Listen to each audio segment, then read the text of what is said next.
Bhim vision. ജയ് ഭീം. കഴിഞ്ഞ കുറച്ച് വർഷങ്ങളായി ചാരിറ്റി പ്രവർത്തനങ്ങളും ആദിവാസി ക്ഷേമ പ്രവർത്തനങ്ങളും നടത്തുന്ന ഒരു വ്യക്തിയാണ് ഞാൻ. 2024 ഓൾ ഇന്ത്യ ദളിത് ആക്ഷൻ കമ്മിറ്റിയുടെ കേരള സംസ്ഥാന പ്രസിഡന്റായി എന്നെ നാഷണൽ കമ്മിറ്റി തിരഞ്ഞെടുക്കുകയും ഞാൻ പ്രവർത്തനം ആരംഭിക്കുകയും ചെയ്തിട്ടുള്ളത്. അന്നു മുതൽക്ക് ദളിത് ആദിവാസി മേഖലയിലെ പ്രശ്നങ്ങളിൽ ഇടപെടാനും പ്രളയം, വെള്ളപ്പൊക്കം തുടങ്ങിയ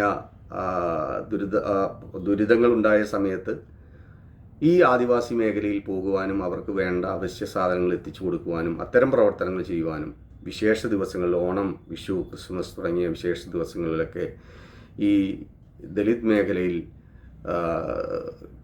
ഭക്ഷണ സാധനങ്ങൾ വിതരണം ചെയ്യുവാനും അത്തരത്തിൽ നിരവധി പ്രവർത്തനങ്ങൾ നടത്തുവാനും അതുപോലെ തന്നെ ഈ വിഭാഗത്തിന് ഗവൺമെൻറ്റിൽ നിന്നും കിട്ടേണ്ട ആനുകൂല്യങ്ങൾ ലഭിക്കാതെ വരുന്ന സമയങ്ങളിൽ അതിന് കൃത്യമായി ഇടപെടൽ നടത്തി അത് ലഭ്യമാക്കി കൊടുക്കുന്നതിനും മറ്റുമൊക്കെ നമുക്ക് സാധിച്ചിട്ടുണ്ട്.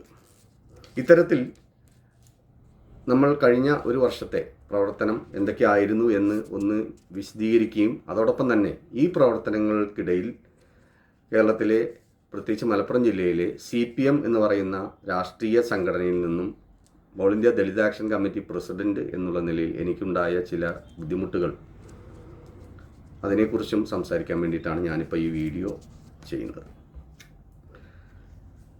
All India Dalit action committee president എന്നുള്ള നിലയിൽ ഞാൻ ആദ്യം ചെയ്ത പ്രവർത്തനത്തിൽ പ്രധാനപ്പെട്ടതൊന്ന് മലപ്പുറം ജില്ലയിലെ എടക്കര വെള്ളാരംകുന്ന് അംബേദ്കർ നഗറിലെ ദളിത് വിഭാഗത്തിൽപ്പെട്ട ST വിഭാഗത്തിൽപ്പെട്ട ആളുകളുടെ വീട് റിപ്പയറിംഗ് ഫണ്ട് ചില വ്യാജരേഖകൾ ഉണ്ടാക്കി ഈ വിഭാഗത്തെ തെറ്റിദ്ധരിപ്പിച്ച് വാർഡ് മെമ്പറായിരുന്ന കപ്രാട്ട് സന്തോഷ് എന്ന് പറയുന്ന ആൾ തട്ടിയെടുത്തുമായിട്ട് ബന്ധപ്പെട്ട് ഒരു പരാതി ഉണ്ടാവുകയും അതിൽ ഞാൻ ഇടപെടുകയും അതിനു വേണ്ട നടപടികൾ ഇപ്പോൾ അത് കേസ് കിടക്കുന്നത്, ആ പ്രശ്നം ഇപ്പോൾ നിൽക്കുന്നത് കേരള സംസ്ഥാന പട്ടികജാതി പട്ടിക ഗോത്രവർഗ ക്ഷേമ കമ്മീഷൻ്റെ മുന്നിലാണ്.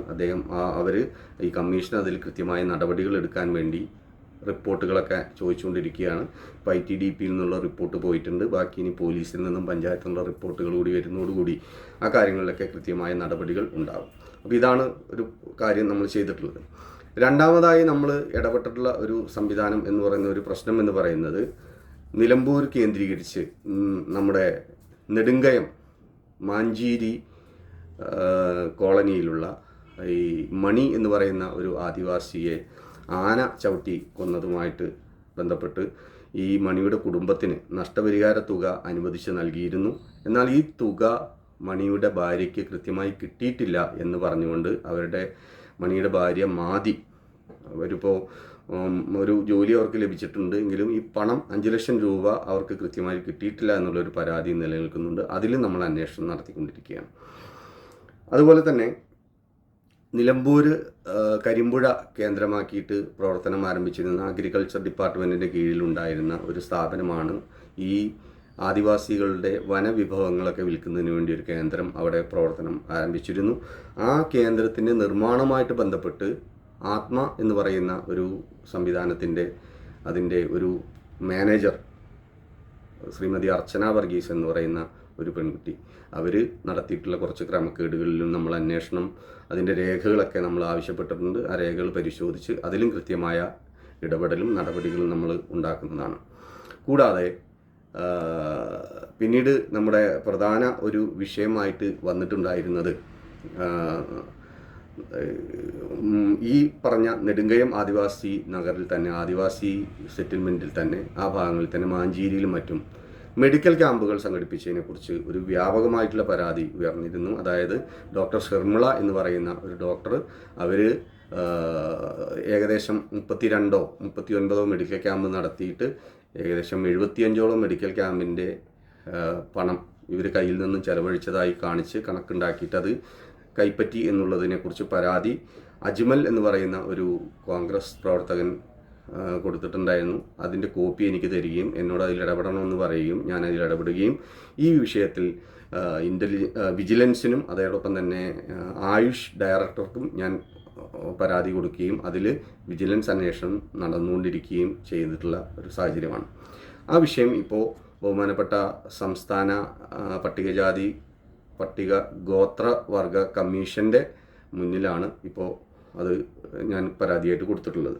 ഇത് കൂടാതെ മലപ്പുറം ജില്ലയിൽ നമ്മുടെ കളക്ടറേറ്റിന് മുന്നിൽ ആദിവാസികൾ ഭൂസമരവുമായിട്ട് നിൽക്കുന്നുണ്ട്. അതായത് ആദിവാസികൾക്ക് ഭൂമി നൽകാം എന്ന് ഒരു ഉറപ്പ് അത് ജില്ലാ കളക്ടർ ഒരു എഗ്രിമെൻ്റ് പോലെ അവർക്ക് നൽകിയിരുന്നു. എന്നാൽ ഈ എഗ്രിമെൻ്റ് പാലിക്കപ്പെടാത്തതുകൊണ്ട് അവർ വീണ്ടും സമരത്തിലാണ്. അപ്പോൾ ഇതുമായിട്ട് ബന്ധപ്പെട്ടും നമ്മൾ ജില്ലാ കളക്ടറെ കാണുകയും ജില്ലാ കളക്ടറിൽ നിന്നും അതിൻ്റെ മറുപടി കിട്ടുകയും ആ മറുപടിയിൽ നമ്മൾ കാര്യങ്ങൾ അന്വേഷിക്കണം എന്ന് പറഞ്ഞുകൊണ്ട് നമ്മൾ ബഹുമാനപ്പെട്ട സംസ്ഥാന കമ്മീഷനെ സമീപിക്കുകയും ചെയ്തിരുന്നു. കമ്മീഷൻ അതിൽ കൃത്യമായ റിപ്പോർട്ട് ജില്ലാ കളക്ടറിൽ നിന്നും ചോദിച്ചിട്ടുണ്ട്.